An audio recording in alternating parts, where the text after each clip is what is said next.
Yo, it's Brian here. Today, talking about the San Francisco 49ers, as always, talking about Super Bowl 55. I know, right? Very early to talk about this, but want to do this just because of the fact I need to get over Super Bowl 54 loss. I'm pretty sure you guys are trying to get over that as well. Hopefully, the team is over that by now and getting ready for the 2020 season because you want to get motivated after you lose the Super Bowl and hopefully they don't get a hangover. Anyways, just want to talk about the three things the 49ers need to do in order to make it back to Super Bowl 55, whether it's in the offseason or during the season. Players, coaches, just any improvements that they need to do in order to get back to the big game because I'm looking for that sixth Super Bowl trophy. I have not seen the 49ers in my lifetime win a Super Bowl yet, so hopefully 2020 is the season that I get to watch them win a Super Bowl and Jimmy Garoppolo, Kyle Shanahan, they can hoist that Lombardi trophy along with John Lynch and Jed York, those guys. Yep, anyways, going to get the video started, but before I do, please like and subscribe. That's going to help me out a lot. Click that bell notification to get notified of future videos. Share the channel, share this content with fellow non-faithfuls. Do have a new article out for you guys talking about the things that 49ers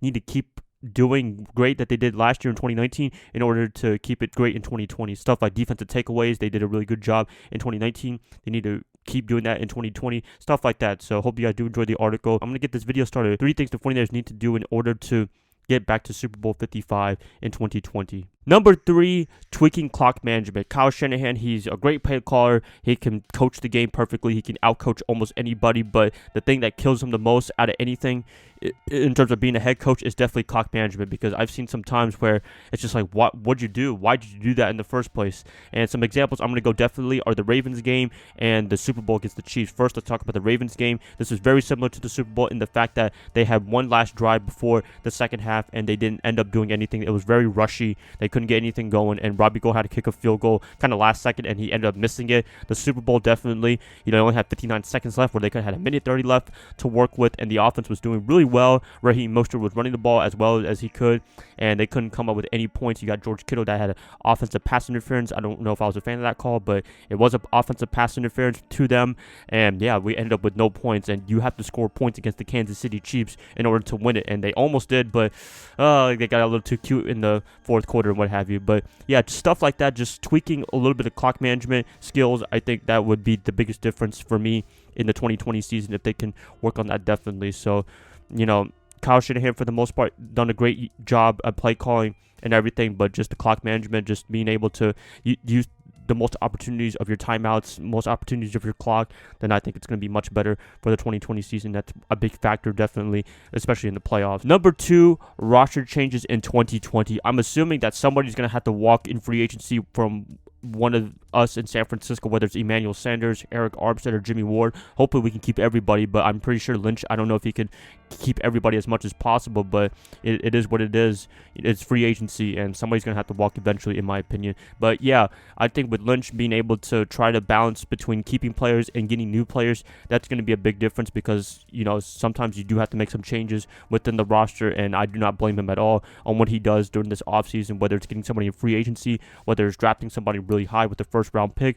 So there's a lot of things that goes into making a great roster, and so far for the most part we have the nucleus that will take us to the top, but we need some more depth, and that's the big thing that hopefully Lynch is working on definitely, is getting more players in the rotation, especially on the defensive line, in order to really be a dominant team like we were very early in 2019. So Lynch, he has to do a really good job of balancing between keeping players and getting new players as well. Also playing with the draft, playing with free agency, salary cap. Luckily, he does have a little bit of help in terms of Quan Alexander and Weston Richburg. Those two guys, they were able to restructure their contract a bit for the 2020 season, so they're definitely all in on this season, and hopefully that gives Lynch a lot of ammo to really get some players, keep some players as much as possible. But eventually, you're going to have to take some sacrifices. Somebody's going to have to walk in free agency, and, if somebody does leave to another team, then I don't blame them at all. So, yeah, I mean, to be able to balance the roster, I think that's going to be a big difference in this offseason, and this will determine whether we make it back to the Super Bowl or not. So Lynch, hopefully you do all the right moves. We trust you, definitely. You've been doing a really good job as tenure as general manager for the 49ers, and hopefully you can keep it up for this offseason. Number 1, definitely the biggest factor for the 49ers for Super Bowl 55 is definitely the growth of Jimmy Garoppolo. For the first year in 2019, his first full season, technically a rookie year, I think he did a really good job in my opinion. He was able to make plays. Second half of the year in 2019, we saw him when the defense is down, he definitely stepped up big time and got us a lot of wins. The Rams, the Cardinals, the Saints game, those were the 3 big examples that I can think of off the top of my head that he was just fantastic in those games when the defense was down just a little bit.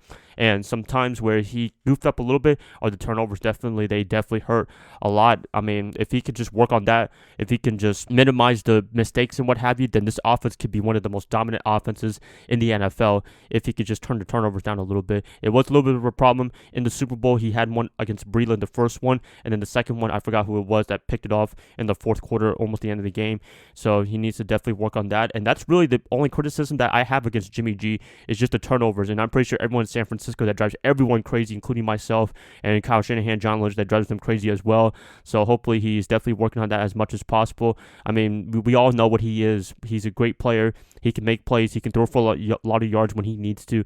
But, with the team assembled in front of him, with a great defense, with a great running game, he doesn't have to do too much. But when his name gets called, he needs to really step up. And he has for the most part, but he needs to step it up even more, especially in the playoffs. So, yeah, I mean, Jimmy Garoppolo's growth, that's going to be the biggest factor, in my opinion, in terms of making everything right, getting wins and what have you. If it comes down to last-second field goal, last-second, whatever you want to call it, last-second drive, Jimmy Garoppolo has to step through, and I think he will definitely in 2020 after having a full year in 2019. So, yep, that's it, guys. Just wanted to let you guys know the things that are very important for the 49ers in terms of the offseason all the way until Super Bowl 55 potentially. If the 49ers can do this stuff, if they can keep this up, then they will make it back to the Super Bowl and hopefully win it in 2020. Please let me know what you guys got for any thoughts for the offseason and regular season. I'd like what you guys to say in the comments below. If you guys like this, please like and subscribe. That's going to definitely help me out a lot. I'll be catching you guys up tomorrow on a Wednesday. I'll see y'all then. Bye, guys. Love y'all. Y'all have a great rest of your night. Go Niners all day. Hot boys.